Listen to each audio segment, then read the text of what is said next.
Good afternoon, everyone. Welcome to Connecticut's Old State House. We're delighted to have such a full house today. My name is Rebecca Tabor-Conover. I'm head of public programs here, and I'm happy to welcome you to our conversation at noon. Today's program is entitled No More Pink Teas, the Militant Struggle for Women's Suffrage. We're delighted to have you join us for this program, and we'd especially like to thank the Connecticut Bar Association for sponsoring today's program. If anyone here is a member of the CBA and needs to sign in for your education hours, there's a sign-in sheet at the back of the room, and let me know if you can't find that. Today's program, as you can see, is being filmed by the Connecticut Network, so it will be available to watch on TV or online, and you're welcome to recommend that to other folks as well who might not be able to be at today's program. It's always a pleasure to welcome people who are friends to Connecticut's Old State House, and today's speaker, Joanie DiMartino, is one of those friends. Joanie began her career as a suffrage historian while working as an intern with the Alice Paul Centennial Foundation at Paulsdale, the childhood home of Alice Paul, and it's now known as the Alice Paul Institute. The site serves as a leadership center for young women and girls. Joanie earned her MA in public history from Rutgers University, where her thesis was the first historical study of the development of Alice Paul's suffrage militancy in Philadelphia. This landmark study is still being used in biographies of Alice Paul today. Joanie spent time in Kentucky, where she served as the coordinator of adult programs with the Kentucky Historical Society. I think everything's about Connecticut. While there, she offered the gallery talk, Battling for the Ballot, Women Suffrage in Kentucky, in the museum's permanent exhibit gallery each March for Women's History Month, and also helped curate the temporary exhibit, The Fight for Suffrage, a selection from the Elizabeth Cady Stanton Trust. Joanie has even preached sermons inspired by the life of Alice Paul, most recently at the All Souls Unitarian Universalist Congregation in New London. Currently, Joanie is the representative for Connecticut for the National Votes for Women's Trail, a project managed by the National Collaborative for Women's History Sites in collaboration with the William G. Pomeroy Foundation to identify and mark sites throughout the nation that are important to the women's suffrage movement. And she also currently is serving on the Connecticut Centennial Commission for Women's Suffrage, which is taking place to mark the 100th anniversary of the 19th Amendment. Joanie loves to talk about historic, strong-willed Quaker women who work for social justice and gets to do so every day at the Prudence Crandall House Museum as curator and site superintendent of a National Historic Landmark. This site tells the story of Connecticut state heroine, who, if you don't know about, you should learn more. And in case anyone is curious, Prudence, too, worked for suffrage after she left Canterbury. So with that introduction, it's my pleasure to welcome Joanie DiMartino to Connecticut's Old State House.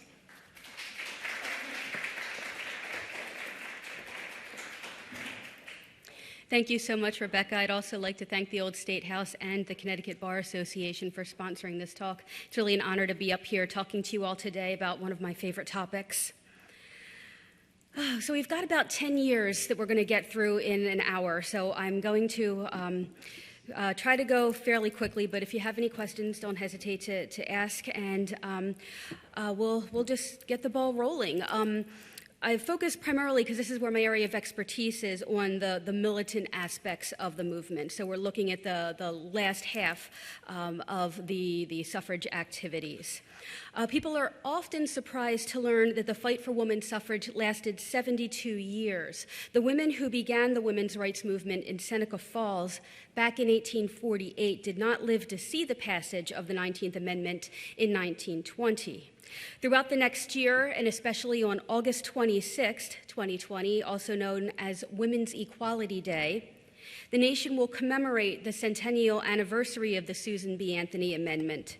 And so my talk today is going to focus mostly on that aspect with some of the most intense national struggles were taking place. And then I'm going to add in some components of what the Connecticut women were doing as well. I'm really just scratching the surface, so please pay attention throughout 2020 as we really try to focus more on other Connecticut women and their contributions as well. So this photo is Harriet Stanton Blatch. She was the daughter of Elizabeth Cady Stanton and one of the founders of the Seneca Falls Convention and writers of the Declaration of Sentiments in New York in 1848. This is her daughter.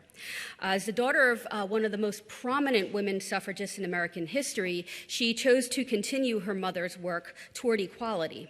The title of my talk today, No More Pink Teas, is taken from a quote by Blatch in the New York Times on March 30th, 1915, when she declared, quote, "No more pink teas, but direct work with the voters."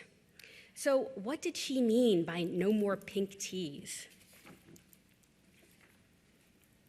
A pink tea was a clandestine way of meeting to discuss issues of political importance to women during a time when women's interests and involvements outside the home, or outside of women's sphere as it was known, was frowned upon by society, some men and even some women. A pink tea was intended to be as frilly as possible, so to discourage husbands, brothers, and other male friends from taking tea with the women who planned to discuss topics deemed controversial, such as suffrage. Also, it was easier for a woman to tell a disapproving father or husband that she was simply attending a tea, which was not a lie, rather than say that she was attending a meeting about votes for women. The problem with pink teas, however, which began in England, then transatlantic to Canada and filtered down into the United States, was that attendees were only talking to each other about the suffrage issue, rather than pushing the debate into the public sphere. And by the turn of the century, the movement itself was lagging a bit. The major suffrage activists, such as Susan B. Anthony and Elizabeth Cady Stanton, dying in 1906 and 1902 respectively, and in Connecticut, Isabella Beecher Hooker, who died in 1907 and founded the Connecticut Woman Suffrage Association in 1869, had all passed away by 1910. So the early 1900s were coined by historians as a time of doldrums for the suffrage movement. Younger suffragists were tired of education and discussion amongst themselves and desired agitation, wanting to place women's need for the vote at the forefront of public conversation, even if it made voters, read men, uncomfortable, which is what Harriet Stanton Blatch meant when she openly insisted no more pink teas. Between 1910 and 1915, a suffrage renaissance blossomed. New charismatic leaders were stepping up to take the reins of state and national organizations, and they had firm ideas that strongly differed about how suffrage should be won and why it should be won. Carrie Chapman Catt was a protege of Susan B. Anthony and served 2 terms as the president of the largest suffrage association in America, the National Americans Woman Suffrage Association, which I will refer to by its shorthand, NAWSA. Even during Susan B. Anthony's lifetime, the NAWSA became more conservative in both its membership and its arguments, so that by the time Catt headed the organization, its focus was a single issue, that of women's suffrage, rather than the original broader spectrum of women's rights, which included tackling other issues such as divorce reform, dress reform, child labor. And they argued that suffrage was needed because it would help women be better wives and mothers, that women would clean up politics the same way they cleaned their homes, and because women were morally superior to men. NAWSA also worked at state-by-state campaigning for the vote, which was labor-intensive with little result. By 1909, it had resulted in only 6 out of 48 states enfranchising women. In 1915, NAWSA suffragists managed to get 4 states to add a referendum to their ballots that November to amend state constitutions to give women the vote. The states were New Jersey, Pennsylvania, and Massachusetts, not Connecticut, and New York. In all 4 states, the referendum failed. It was in this political environment that Harriet Stanton Blatch urged her fellow suffragists, no more pink teas. Blatch was inspired by the work of a radical group of suffragists known as the Militants, which grew out of the more conservative suffrage movement in England. These women, members of the Women's Social and Political Union, WSPU, headed by Emmeline Pankhurst, took the battle for women's suffrage in England to a new level, throwing bricks into storefront windows, staging parades, arson and destruction of property, and interrupting Parliament meetings. In return, they were arrested and served jail time in Holloway Prison, where they endured the torture of forced feedings as the women participated in hunger strikes while imprisoned. Pankhurst once said, quote, "The condition of our sex is so deplorable that it is our duty to break the law in order to call attention to the reasons why we do." And ever since I've seen the movie Suffragette, I can only hear that now in Meryl Streep's voice, but that's okay. And while American women never resorted to arson or throwing bricks, they did notice that the suffragettes were drawing attention to the cause, both from the media and the government, and the issue was getting coverage in newspapers and discussed in public and in Parliament in ways that it had not had previously. Whatever a person's thoughts on the topic of suffrage, with the Pankhurst motto of deeds, not words, it couldn't be avoided. Pankhurst's most famous words, incidentally, were offered not in England, but right here in Hartford at the Parsons Theater on November 13th, 1913, when she was invited by Katharine Houghton Hepburn, more on her soon, to give a speech titled Freedom or Death, where she asked on more than one occasion, what would the men of Hartford do with no political voice or political identity? So speaking of words, at this point I want to take a moment to talk a bit about the language of the movement, and I want to address the difference between the words suffragist and suffragette. Originally, all women and men who struggled for women's right to vote were suffragists. However, in England, when the militant movement gained traction, the Daily Mail newspaper referred to the militants derogatory as suffragettes. It was originally meant to be derivative, using the diminutive ending ETTE to mock and belittle the women.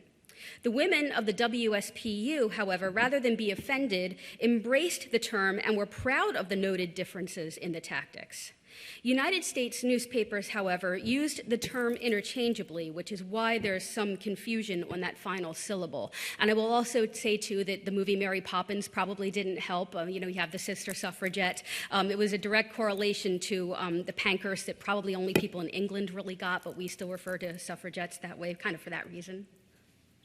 So when I talk about the militants, I tend to use suffragette for the English and suffragist for the Americans, both for clarity and also because it's how the American militants termed themselves. American women were fighting for the vote, and they preferred the term suffragist.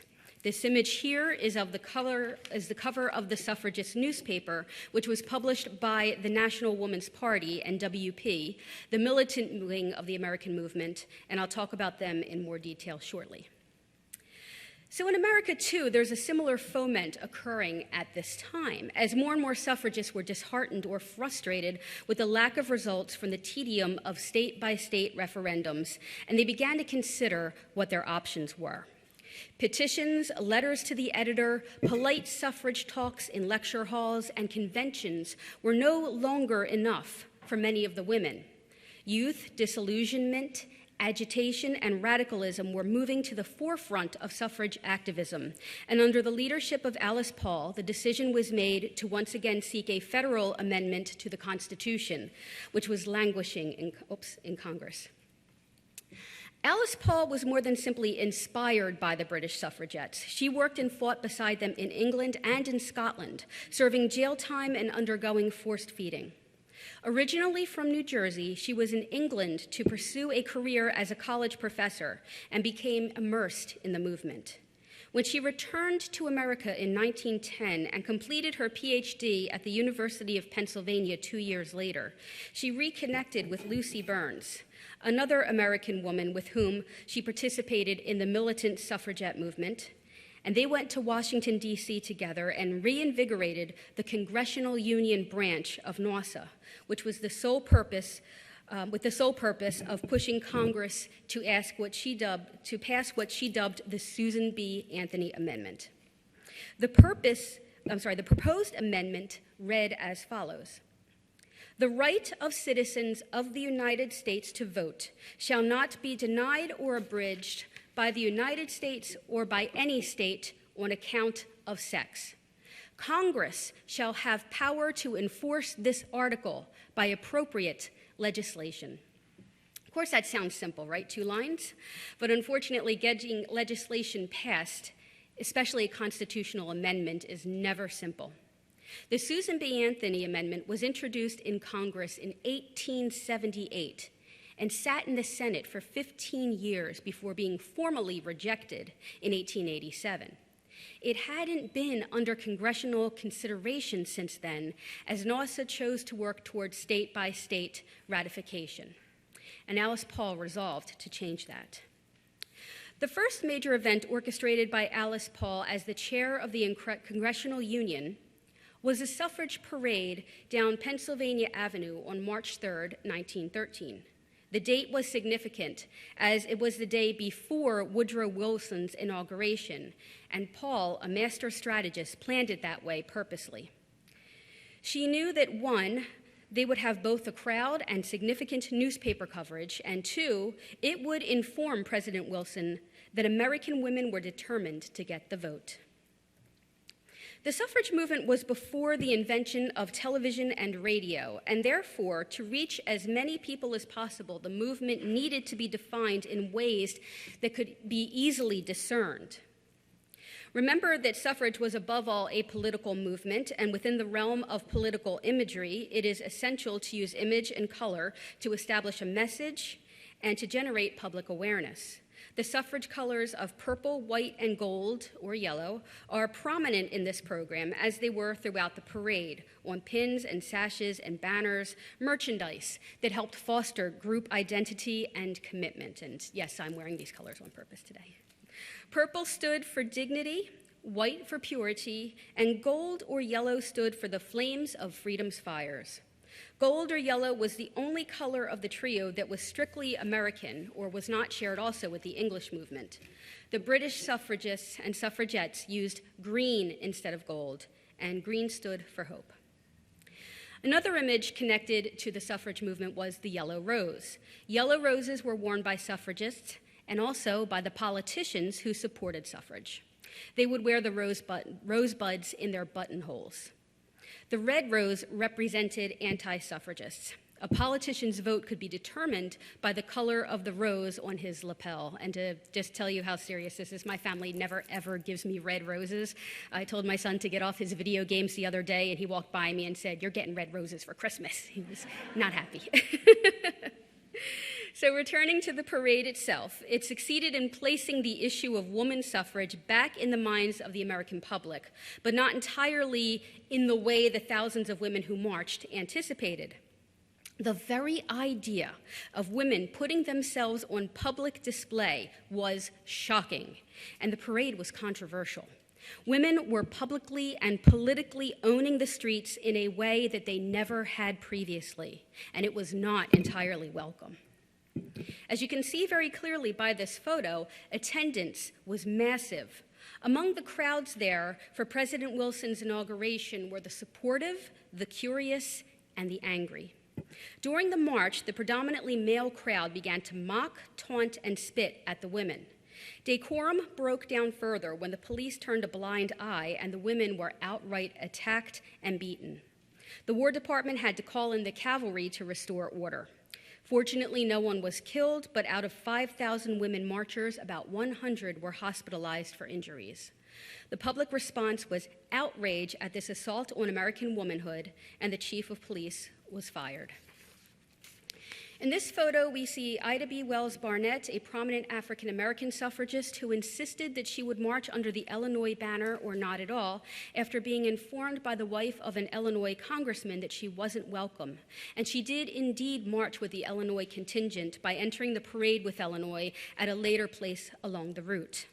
Alice Paul was horrified by the treatment of African American suffragists by white suffragists, and when her efforts to recruit black suffragists to march were thwarted, she wrote to fellow suffragist Alice Stone Blackwell, quote, "I belong to a Quaker family which has always taken a stand for the rights of the Negro, and all the traditions of my family and the influence of my home are such to make me predisposed to side with and not against the Negro in any question of race."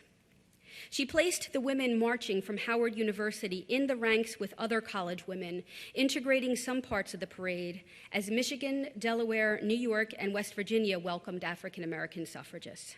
But she didn't have any substantial experience working with women of color, so she never thought to bring African American women into the conversation during the planning process. Although Paul tried to embody the best of Quakerism, she was not exempt from the prejudices of her time. And despite her personal views, as the battle for suffrage became more heated, she played politics with the serious concerns of African American women, dodging questions and offering evasive responses as she continued on a single-minded focus. The suffragists as a whole were influenced by the time they lived in, and many held beliefs that are lamentable but were standard of their day, and we do need to keep that in context and not judge them by contemporary standards. This is not to excuse it, but we need to not also create an oversimplification of the historical record. Large national political organizations are to this day strongly influenced by state and regional perspectives, even more so in the 1900s. With no broadcast news, internet, or social media. There's no large information highway generating awareness, understanding, and empathy. Such contemporary concepts as intersectionality or even diversity were unheard of and even considered threatening during a time where there was a strong social need to both define and promote what it meant to be American. Therefore, racism, xenophobia, and fears of socialism and anarchy were prevalent among many, but not all, of the suffragists. It was not uncommon for women, particularly wealthy white women, to argue that they were above others, some men even, and therefore should have the vote, and that women themselves disagreed on where and when the franchise should be bestowed in regards to sex. White women only, married women only women who paid taxes, and often these debates were couched in very insensitive terms. Notably, even when encouraged by NAWSA to use insensitive arguments and language in presenting their case for women's suffrage, members of the Connecticut Women's Suffrage Organization made a conscious choice to not do so, to their credit. They just ignored that stuff and published the more positive attributes of women voting. I also want to share a Connecticut connection to both this parade and the burgeoning militant movement in the United States. When Alice Paul first requested a permit to march down Pennsylvania Avenue, the police superintendent refused, saying it was, quote, totally unsuitable for women, unquote. Paul was undaunted. She then enlisted the help of Mary Ellen Hill, who was the wife of Connecticut Congressman Ebenezer Hill, to assist in obtaining a permit to march from the Capitol down past the White House. Ebenezer and Mary Hill's three daughters, Clara, Helena, and Elsie, who I will talk about later today, also became very involved with Alice Paul's organizing tactics and want to highlight that there was a Connecticut connection in enabling the suffragists to exercise their right to peaceful assembly. So what was happening in Connecticut suffrage around this time? Katharine Houghton Hepburn, mother of the actress, formed the Hartford Equal Franchise League in 1909, and that organization was absorbed into the Connecticut Women's Suffrage Association, the state branch of NAWSA. Hepburn was elected its president in 1910. She was an incredible organizer, and under her presidency, she increased the CWSA's membership from 300 members in 1910 to 38,000 members when she left the organization in 1917. That's some impressive work in 7 years' time. Alice Paul once referred to Hepburn as, quote, the unquestioned leader of suffrage in Connecticut.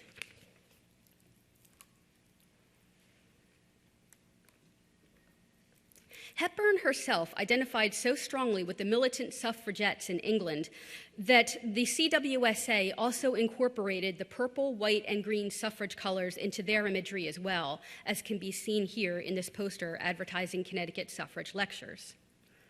During this time, Hepburn was also involved in plans for Connecticut's involvement in National Suffrage Day. Devised by Alice Paul, National Suffrage Day would serve as a single day where suffrage events would take place throughout the United States, illustrating the collaborative purpose of women all across the country, and again increasing interest and publicity for the suffrage cause.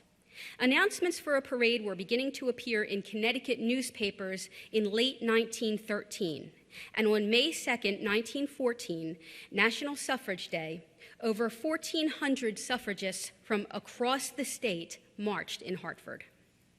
This is the cover of the front page of the Hartford Courant. And throughout the nation, as I mentioned, on May 2nd, it was a huge success. And in Hartford in particular, supporters who came out in significant numbers to participate were at that time the largest amount of women ever to march in the city. In the middle there, you'll see Grace Seaton, and she was from Greenwich, Connecticut, and she then served as the vice president of the CWSA. She was instrumental in organizing the parade on Connecticut's end, and she personally designed the parade banners herself.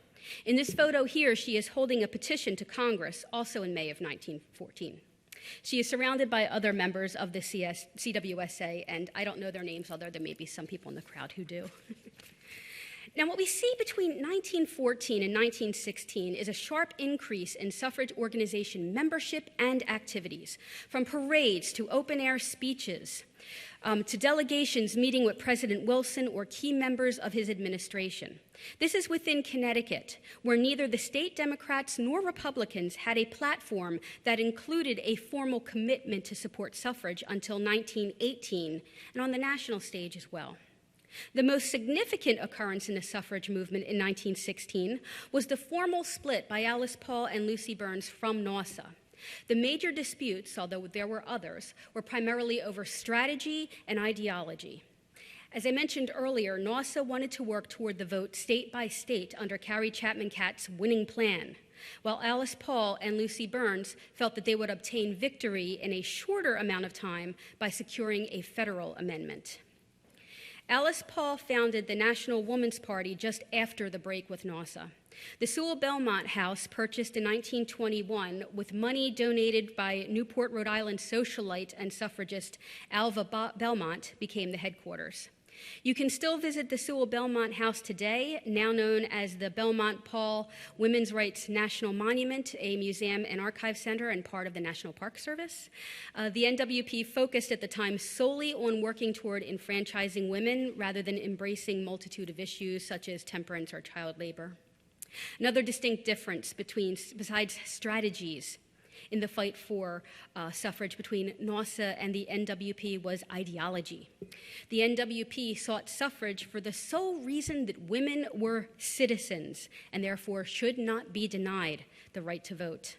Rather, as mentioned earlier, the more conservative perspective that the vote would make women better wives and mothers. I want to again emphasize that the idea that women should vote because they were citizens, obeyed laws, and paid taxes was considered the radical argument and had not been a viable position for suffrage for over 25 years previously. With the splintering of the two groups came an increase in aggressive tactics by the NWP. President Wilson, newly re-elected to his second term, walked out on an NWP delegation after angrily repeating his refusal to support a suffrage amendment. Tired of polite appeals that accomplished little, the NWP decided it was time for more deliberate action. The very next day, after the unsuccessful meeting with Wilson on January 10, 1917, the first pickets appeared at the White House gates. Known as silent sentinels, they were not allowed to talk or speak under any circumstances, but hold banners displaying messages. The sentinels were at the gates every single day, regardless of the weather, except Sundays, and I want to be clear that they never chained themselves to the White House fence, which is a bit of a misnomer. They also became known as the Iron-Jawed Angels when Congressman Joe Walsh of Massachusetts referred to their silence derisively in an interview. He went on to describe them as, quote, bewildered and deluded creatures with short skirts and short hair.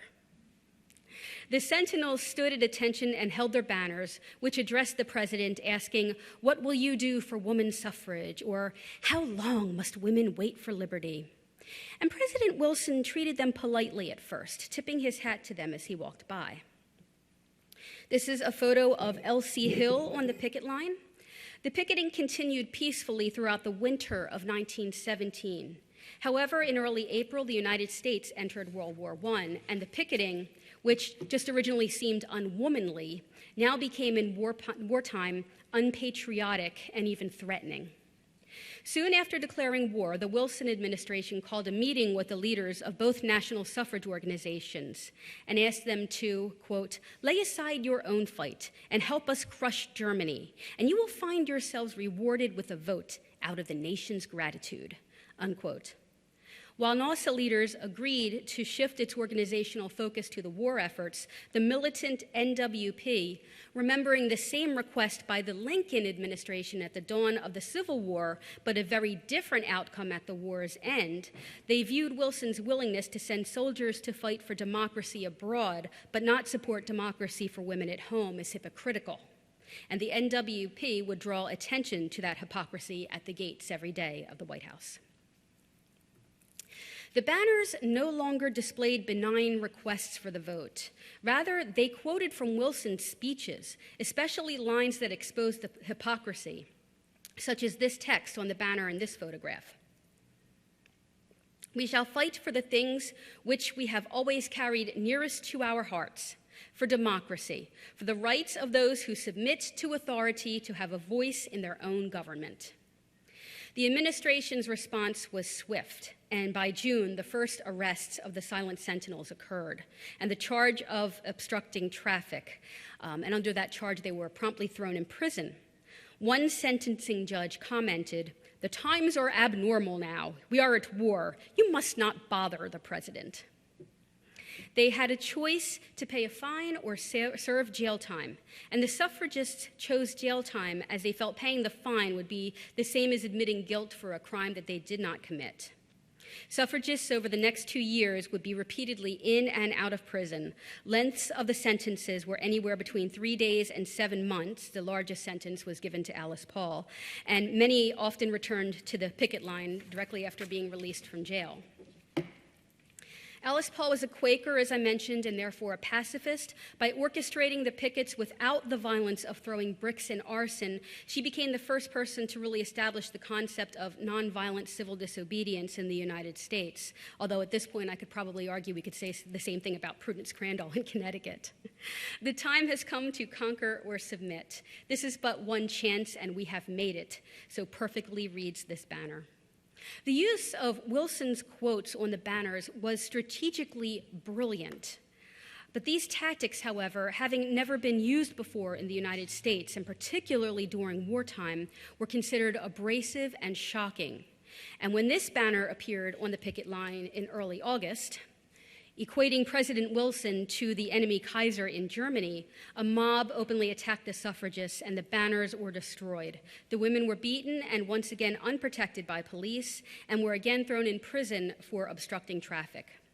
Picketing the White House was highly controversial, and after much of the Connecticut Woman Suffrage Association leadership condemned the picketers, indeed NASA themselves considered the banners and picketing treasonous, Katharine Houghton Hepburn resigned as the president in Connecticut, stating, quote, that the NASA is old-fashioned and supine. I am in sympathy with the principles and aims of the Woman's Party. Once arrested, all for obstructing traffic, the women were sentenced, as they all refused to pay the fines for a crime for which they were not guilty, and sent to Occoquan Workhouse, a prison in Virginia. The women were utterly unprepared for what to expect upon arriving at the prison. They were given unwashed clothing previously worn by syphilitic prisoners, used blankets that had not been washed in over a year, There was no sanitation, the cells and thin mattresses were vermin-infested, and the food was spoiled or inedible. Catherine Flanagan, on the left here in Hartford, was one of 13 women from Connecticut who participated in picketing the White House and served jail time. She was on the picket line in August 1917 when the suffragists were attacked by the crowds. Flanagan, arriving back in Connecticut later, commented to reporters, quote, "I am perfectly willing to go back to the picket line. I feel that it is a little thing to do toward the accomplishment of such a great purpose, especially since it seems to be the only thing left for us to do now," unquote. Hepburn was very much wanted to serve also as a silent sentinel, but she was pregnant and afraid to risk arrest. She paid for Edna Purtell, a young woman from Hartford, to go to Washington, D.C. to participate instead. Purtell, at age 18, was one of the youngest women arrested on the picket lines, and she talked years later about her experience. This is not a photo of Edna Purtell, but it illustrates what she's describing. Quote, "We had banners and sashes, purple, white, and gold. I had that on. The police got orders to take the banners away from us. Oh, I can't give you my banner. This is my banner of liberty. He bent back my fingers and broke 2 of them, taking it away." Unquote. Helena Hill Weed also served jail time. She, along with the rest of the suffragist prisoners, were not allowed access to her attorney, paper and pen to write their families, newspapers to stay informed, visits from friends, family, or colleagues, or even access to fresh air. Windows were covered over with boards to prevent air and light. Superintendent Whitaker, warden of the Occoquan workhouse, viewed the suffragists as troublemakers and traitors, and therefore felt they deserved such punishment. The suffragists, in return, demanded political prisoner status, since they were incarcerated only for the crime of demanding the right to vote. Political prisoner status would have allowed them to be treated more humanely, wearing their own clothes, walking outside under the supervision of a prison matron, writing and receiving letters and visits from attorneys, families, reporters, and of course, access to better nutrition as well. However, neither Whitaker nor the Wilson administration would grant the suffragists political prisoner status, and therefore the women resolved to engage in the only form of protest left to them, and that was the hunger strike. The suffragists later stated that at first it wasn't all that difficult since the food was so disgusting, but it took courage to continue, as one faster described nausea, headaches, fever, dizziness, peeling skin, and swollen lips as symptoms. Alice Paul and Lucy Burns both endured hunger strikes in England, and they knew the very real possibility would be that they would have to undergo forced feedings in the United States prison as well. Prison officials attempted to crush the hunger strikes through threats of worse punishments and tactics such as frying chicken right outside the suffragist cells. When the suffragists remained unwavering in their resolve, the forced feedings began.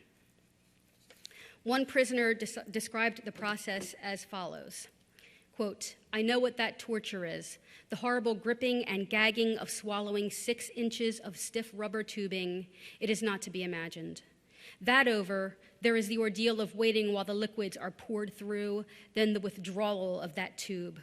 With streaming eyes and parched, burning throat, one wonders how the people of this nation, already tasting blood and pain, can let this be done," unquote. 3 times a day, these women were forced fed. To keep a hunger-striking prisoner alive, they really only needed to be forced fed once a day, and the medical community, even back in 1917, knew this. And for the suffragists who arrived in prison on the night of November 14th, 1917, there was even more brutality in store. What became known as the Night of Terror included beatings, broken bones, heads smashed against concrete walls in punishment cells, denial of food and water, or use of a proper toilet. The tide of public opinion shifted in favor of the suffragists once word spread through the press of the maltreatment of the women in prison. The American people were appalled, and even President Wilson, who it appears was well aware of what was going on, along with his administration, publicly changed his position in support of women's suffrage, calling it a necessary war measure. The NWP noted with some glee that it was on January 10th, 1918, that the House of Representatives voted in support of the amendment, which was exactly 1 year to the day that the picketing began.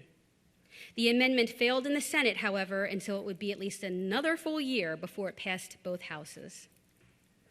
The Silent Sentinels were still picketing the White House, as Wilson's verbal support of suffrage was not considered enough, and they added a new component. They called it the Watchfires for Freedom. They read aloud and then burned Wilson's overseas speeches on democracy in an urn, still holding banners that illustrated the hypocrisy of his words. And later, they shocked the nation once again when they burned Wilson in effigy. There were even state days when women from each state would be encouraged to participate. On Connecticut Day, Wilson's speeches were burned with logs from Connecticut by Connecticut suffragists. The woman in this photo is Josephine Beach Bennett and her 2 daughters.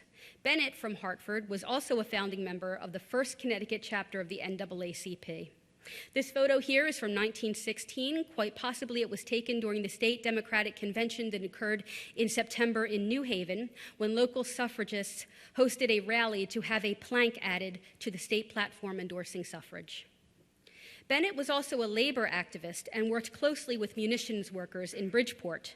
She encouraged female workers to participate in Connecticut Day. Several women from Bridgeport had already been on the picket lines, serving jail time and enduring hunger strikes for up to 4 days. As one corset worker explained, quote, "I want to be considered a person. As it is now, I am not a person. I am not anything," unquote. Every suffragist sentenced to prison for picketing the White House received a Jailed for Freedom pin from the NWP. And you too can buy one of these now. They're selling them as reproductions this year. The pin, a prison door with a heart-shaped lock, represented women breaking free from imprisoned roles and signified commitment, militant women, and the willingness to go to prison. 13 women from Connecticut received this pin. Finally, in late May of 1919, Wilson called a special session of Congress, and by early June, both houses passed the Susan B. Anthony Amendment, which was then sent to the states for ratification. I want to take a moment to touch again on the text of the Anthony Amendment, because by the time the proposed amendment had made it this far in Congress, the issue that becomes most contentious is that of race, of African American women's right to access to the polls. Southern states refused the text as written. They felt a federal amendment would infringe on their rights as states. Southern politicians repeatedly tried to add the word white or the word states to the proposed amendment to keep black women from voting. Both national suffrage organizations either responded evasively or pandered to the Southern male voters or to racist Southern suffragists. When asked directly about the amendment also allowing African American women the right to vote, Alice Paul, she was really developing as a political leader and went from, quietly working with African American women to, responding in ways that sidestepped the questions that she found difficult, which caused W.E.B. Du Bois to criticize, quote, certain elements among the suffragists to dodge the Negro problem, unquote. Mary Townsend Seymour was an activist in many causes in Hartford, including suffrage. She founded the Hartford chapter of the NAACP and was so incensed when she read a newspaper quote of Paul stating, quote, "We are organizing the white women in South Carolina, but have heard of no activity or anxiety among the negresses," that she wrote directly and even urged the national NAACP to request an explanation as well. Paul repeatedly denied this statement privately, but refused to deny it publicly. She went on to, in private letters, to say that she personally did not believe in the disenfranchisement of the Negro, but her public responses continued to be evasive, as were those of Carrie Chapman Catt, the head of NAWSA. The text of the amendment did not change from 1878 to 1919, and in theory, it enfranchised all women. The second clause, however, was where Congress shall have the power to enforce this article, was how the amendment was allowed to fail for black women, as the 15th Amendment did for black men. Congress didn't enforce it, which allowed southern states to extend Jim Crow laws for voting that denied the vote to African American women too, and other minorities as well. African American suffragists did not trust white suffragists and openly shared their concerns that white women would leave them behind in the fight for the vote. However, when the opportunity was there, white suffragists did not. And I would really love to see much more research on why they were unwilling to change the text when it seems like it would have passed sooner and would have benefited them had they have done so. These women were very flawed and complicated, and however willfully naive or politically jaded, they wanted the U.S. Constitution to aspire to its own lofty goals of all citizens being equal. If you look at the History of Women's Suffrage, Volume 5, it's where they list all of the times that Southern senators tried to get the word white added into the amendment or tried to get the word states from Congress in the second part of the clause, and it doesn't happen. And I love a little more research on exactly why. It's an interesting, I guess, an interesting perspective, or shows the multifacetedness of this movement and how they behaved versus sometimes the things that they did politically that actually were positive. 36 states were needed to ratify, and flurries of activity were taking place in each non-suffrage state, as both suffragists and antis were engaged in lobbying state politicians and persuading the American public to support their side of the issue. Alice Paul sewed a gold star on a large suffrage flag every time a state ratified the amendment, and Connecticut could have been the 36th state to ratify.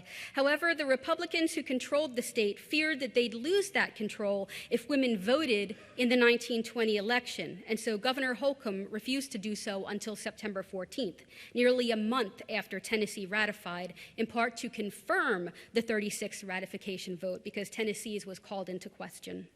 But by that time, the amendment had already been officially added to the U.S. Constitution, and it was signed on August 26, 1920. This is an image of women voting for the first time in Pennsylvania on November 2nd, 1920. In her memoir about her prison experiences, Jailed for Freedom, first published in 1920 and back in print today, Doris Stevens reflected upon the militants with these lines, quote, "When all the suffrage controversy had died away, it will be the little army of women with their purple, white, and gold banners going to prison for their political freedom that will be remembered. They dramatized to victory the long suffrage fight in America. The challenge of the picket line roused the government out of its half-century sleep of indifference. It stirred the country to hot controversy." Hot controversy indeed. After securing the 19th Amendment, Alice Paul went on to earn 3 law degrees and wrote the ERA, the Equal Rights Amendment. She championed human rights on both a national and global scale throughout her life, founding the World Women's Party, the Women's Consultative Committee within the League of Nations, rescuing Jews from the Holocaust, and initiating inclusion of sex equality into the United Nations Charter and in Title VII of the 1964 Civil Rights Act. Paul spent the rest of her life working to gain passage of the ERA, which has been revitalized in current politics. She maintained a close friendship with Elsie Hill of Connecticut, and for a time they shared a house together. Later in life, Alice Paul lived in a cottage in Ridgefield, and she owned that jointly with her brother. She worked there from a desk that belonged to Susan B. Anthony. After suffering a stroke, she spent some time in assisted living in the same town until Connecticut members of the League of Women Voters and the New Jersey members of the Alice Paul Now chapter organized to relocate her back to her home in Mount Laurel, New Jersey, where she passed away, still fighting for the ERA in 1977. I just want to thank you all for your time and attention today. It's been my pleasure sharing the history of some of these women that I very much admire. And as we celebrate the centennial of the 19th Amendment, it seems only appropriate that we raise our cups alongside these amazing militant women and enjoy the brew that started it all, a stirring, steaming pot of hot controversy, powerful, persuasive, and pugnacious pink tea. Thank you.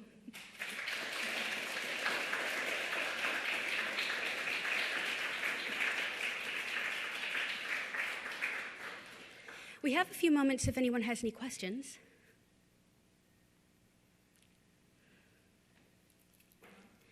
The microphone's coming up to you. Yes. Hi, thank you. It's a very nice talk. I'm really Thank happy you. you brought in the angle of race, a very important dimension Yes. to the story. I'm wondering how much of a grassroots movement that the militants stirred up. I mean, was this only a group of, just small group of militants who went to Washington to pressure President Wilson, or did they stir up a lot of agitation back home that could put pressure on state politicians and the state delegations? A little bit of both. That's an excellent question. You see a lot of that happening in New York, and they managed to get the state-by-state vote does occur in 1917.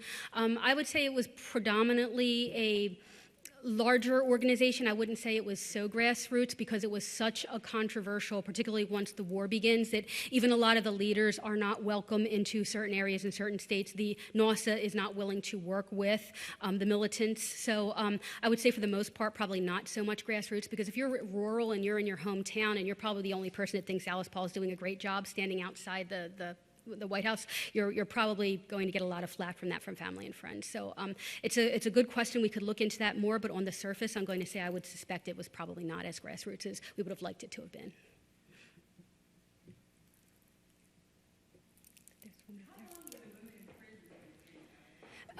The question was how long were the women imprisoned, and the shortest sentences were 3 days, and the longest sentence was 7 months, which was just given to Alice Paul. And that's a whole other story because she was put in the psychiatric ward. She was threatened with St. Elizabeth's mental asylum. She was tortured with lack of sleep. There was, like I said, this talk, every aspect of this talk could be its own hour conversation.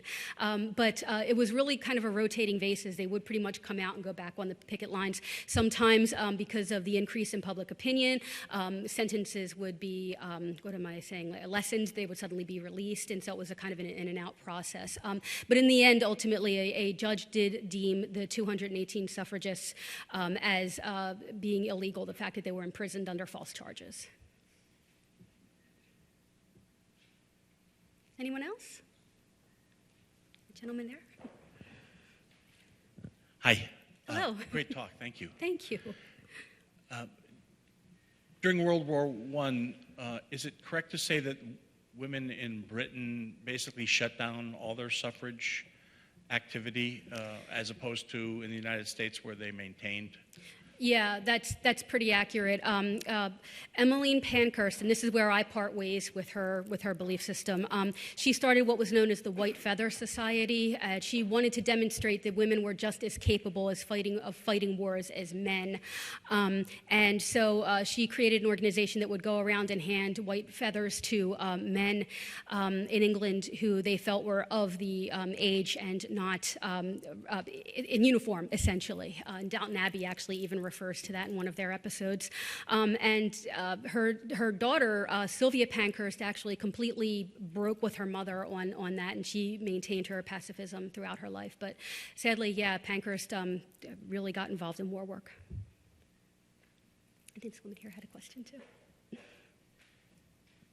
Thank you. Excellent talk. Thank you. I wondered about the relationship between the women's suffrage movement and the League of Women Voters, because that was founded around the same time. Yes, and it's one and the same, essentially.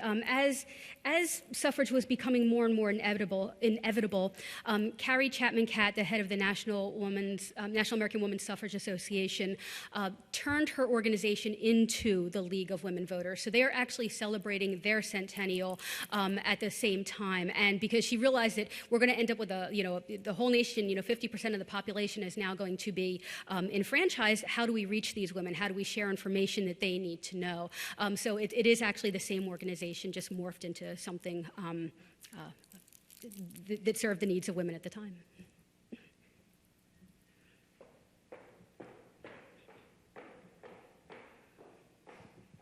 Thank you so much. I was wondering, were there ever women that were jailed in Connecticut, or was that really just based for the women that were picketing outside the White House? It was really just for the women picketing outside the White House because there were foreign dignitaries going in and out all the time that were meeting with Wilson about the war, and these women were really embarrassing him all over the place, particularly when they decided to use his words, because there he is saying one thing here, and here we are at home with no vote, and Wilson realized just how bad it looked.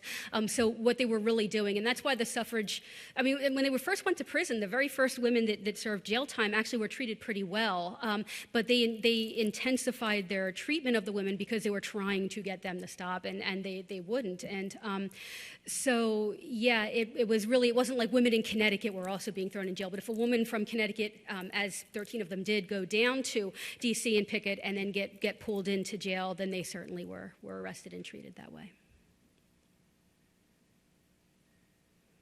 Well, thank you so much. I can also stay afterwards and answer any further questions. Thank you.